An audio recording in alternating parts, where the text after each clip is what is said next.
Hallelujah, जय मसीह की, praise the Lord. आज के नए दिन के लिए हम पिता परमेश्वर को धन्यवाद देते हुए आइए उनके अनुग्रह के सिंहासन के पास आए और आज वचन जो है, खुदा का वचन हमसे बातें करे, हम परमेश्वर की आवाज को सुनने वाले हो, हमारा जीवन बदल जाए और वचन के द्वारा हमारे जुए टूटे और हम और हमारा घराना बहुत आशीषें पाए, प्रभु यीशु मसीह के नाम में आमीन।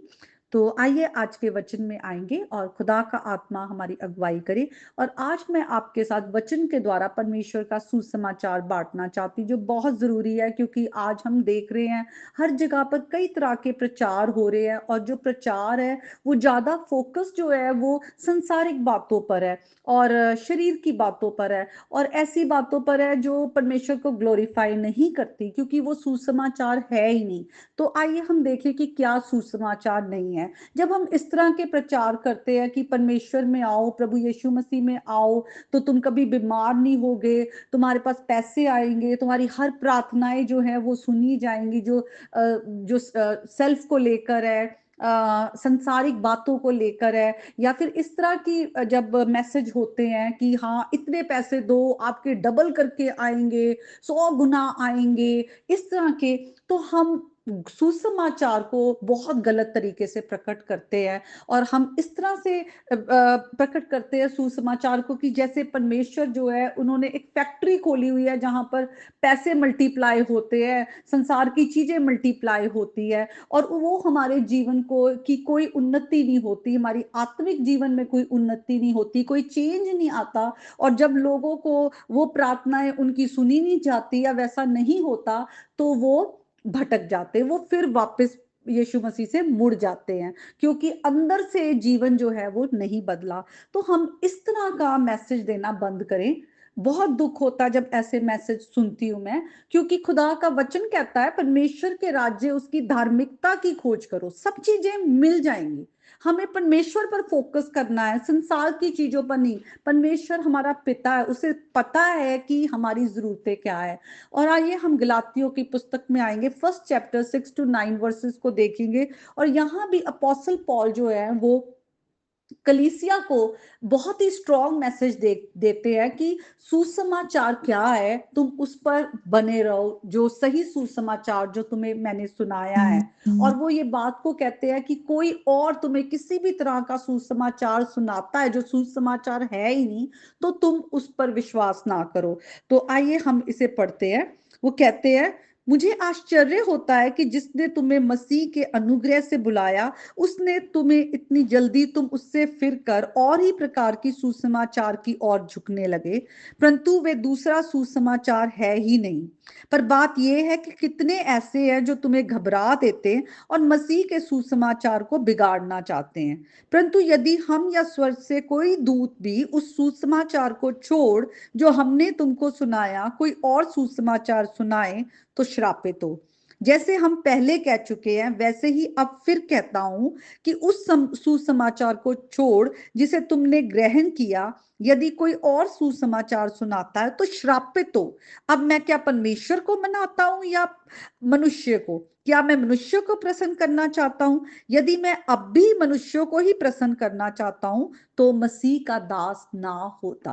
तो यहां पर वो कह रहे हैं कि हमें परमेश्वर को प्लीज करने वाला बनना है और उस सुसमाचार को जो हमने ग्रहण किया है उस पर हमें बने रहना है, दूसरी बातों पर नहीं, उन झूठी बातों को, उस फॉल्स गॉस्पल को अपने जीवन में स्वीकार नहीं करना है। और यहाँ पर क्या हो रहा था कि लोग कई कई तरह की दूसरी टीचिंग्स आ रही थी कि हम अपने कामों के द्वारा उद्धार पा सकते हैं या खतना के द्वारा।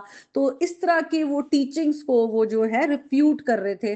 वो ये कहना चाह रहे थे कि कलीसिया इन बातों पर ध्यान ना दे, क्योंकि हमारा जो उद्धार है वो सिर्फ प्रभु यीशु मसीह में विश्वास के द्वारा हुआ है, जो अनुग्रह परमेश्वर का हम पे आया है और हम धर्मी ठहराए गए हैं।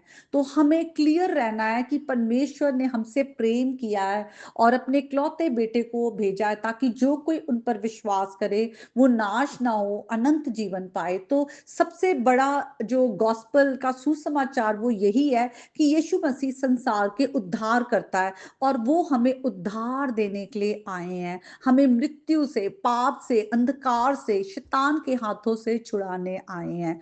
तो आइए हम देखते हैं कि अपोस्टल पॉल अपनी अलग अलग पत्रियों में सुसमाचार के बारे में और हमारी जो कंडीशन है, हम पाप में है, उसके बारे में क्या कहते हैं। आइए सबसे पहले हम रोमियो की पत्री में आएंगे, उसके 3rd चैप्टर और 23rd वर्स में हम देखते हैं। वहां पर लिखा है कि सब ने पाप किया है और परमेश्वर के महिमा से सब रहित हैं। तो हम सब गुनाहगार हैं, हमें हमारे उद्धारकर्ता की, हमारे बचाने वाले की, हमारे पाप से छुड़ाने वाले की हम सबको जरूरत है। और लिखा है इसीलिए परमेश्वर का अनुग्रह हम पर आया है जो प्रभु यीशु मसीह में है, और हम यीशु मसीह के द्वारा ही सेंत में धर्मी ठहराए गए। हमारी अपनी कोई धार्मिकता नहीं है, ये फॉल्स गॉस्पेल है कि हम अपने कामों के कारण धर्मी ठहराए जाते हैं या कुछ ट्रेडिशन या रिचुअल्स को प्रैक्टिस करने से हम परमेश्वर के आगे हम अच्छे साबित हो पाते नहीं। हमारी कोई अच्छाई नहीं है, यीशु मसीह की धार्मिकता है, यीशु मसीह की जिंदगी जो उन्होंने परफेक्ट लाइफ जी है उसी के द्वारा हम धर्मी ठहराए गए हैं। और आगे हम आते हैं, हम अगर 1 कुरिन्थियों में आए, पहला कुरिन्थियों उसके 15 चैप्टर में, और वहां पर हम देखते हैं कि पौलुस सुसमाचार के बारे में बात करते हैं कि मैं तुम्हें वही सुसमाचार बताता हूं जो पहले भी सुना चुका हूं, जिसे तुमने अंगीकार भी किया, और कि यीशु मसीह के द्वारा ही हमारा उद्धार होता है। यदि उस सुसमाचार को, वो कहते हैं, जो मैंने तुम्हें सुनाया तुम स्मरण रखते हो, नहीं तो तुम्हारा विश्वास करना व्यर्थ है। तो हमें एज क्रिश्चियन ये हमारा foundation, it is foundational to our faith कि हम इस बात को याद रखें कि यीशु मसीह का क्रूस पर जो उनकी मृत्यु है और उनका जी उठना है वो हमारे लिए कितना जरूरी है, और वो इस बात को कहते हैं। इसी कारण मैंने सबसे पहले तुम्हें वही बातें पहुंचा दी जो मुझे भी पहुंची थी, कि पवित्र शास्त्र के वचन के अनुसार यीशु मसीह हमारे पापों के लिए मर गए।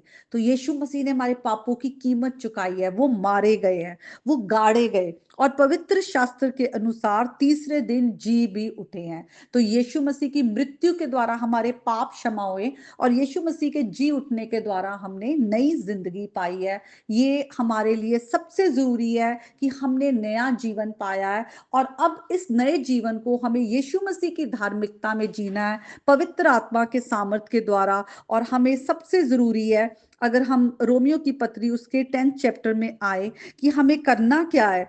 वचन में लिखा है, उसके 10th चैप्टर में लिखा है कि अगर हम 9th और 10th वर्स को देखेंगे, अपने मुंह से यीशु को प्रभु जानकर अंगीकार करे और अपने मन से विश्वास करे कि परमेश्वर ने उसे मरे हुओं में से जिलाया, तो हम उद्धार पाएंगे। तो हमें यीशु मसीह को अपना प्रभु जानना है। प्रभु मतलब अब हमारा जीवन हम नहीं चलाएंगे, अपनी मन मर्जी नहीं करेंगे। हमारा प्रभु, हमारा लॉर्ड यीशु मसीह है। हम यीशु मसीह की इच्छा को जानेंगे, हम यीशु मसीह से कहेंगे कि हमें बता कि हम अपने जीवन को कैसे चलाएं, तू हमें रास्ता दिखा। हमें जिंदगी का मार्ग दिखाने वाले परमेश्वर आप हैं, हर दिन हमें लेकर चले और हम परमेश्वर की इच्छा को जानेंगे, अपनी मनमर्जी नहीं करेंगे। और लिखा है, क्योंकि धार्मिकता के लिए मन से विश्वास किया जाता है, हमें विश्वास करना है यीशु मसीह पर, और उद्धार के लिए मुंह से अंगीकार किया जाता है। और पवित्र शास्त्र कहता है कि जो कोई उस पर विश्वास करेगा वे लज्जित ना होगा।